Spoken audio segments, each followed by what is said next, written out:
November 14 என்ன டேன்னு சொல்லுங்கள் பார்ப்போம். சில்ட்ரன்ஸ் டே தானே? அது மட்டும் இல்லைங்க, நவம்பர் 14 வேர்ல்டு டயபெட்டிஸ் டே. அதாவது நம்ம எல்லாருக்குமே பார்த்திங்கன்னா நம்ம எல்லாருமே பிளட் செக் பண்ணி பார்க்குறது ரொம்ப இம்பார்ட்டன்ட்.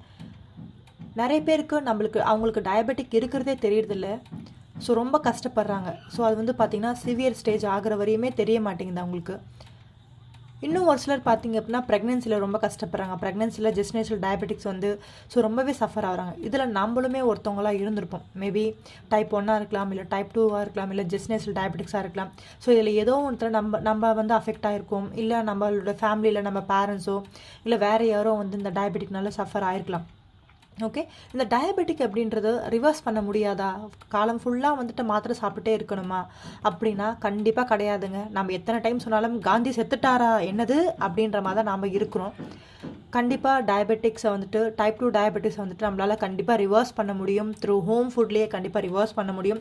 எப்படின்னு தெரிஞ்சுக்கிறதுக்கு 14 சாயங்காலம் 8 மணிக்கு நாங்கள் வெல்சன்ஸ் கம்யூனிட்டியில் வந்துட்டு டயபெட்டிஸ் ரிவர்சல் அவேர்னஸ் செஷன் நாங்கள் கனெக்ட் பண்ணுறோம். ஸோ மறக்காமல் ஜாயின் பண்ணுங்கள். அண்ட் உங்கள் ஃப்ரெண்ட்ஸ்க்கும் ஷேர் பண்ணுங்கள். உங்களுடைய பேரண்ட்ஸ்க்கு முக்கியமாக ஷேர் பண்ணுங்கள். அவங்களுக்கு அந்த மெடிசன் லைஃப்பில் வந்துட்டு ஒரு ஃப்ரீ கொடுங்க. தயவுசெய்து ஒரு ஃப்ரீடம் கொடுங்க.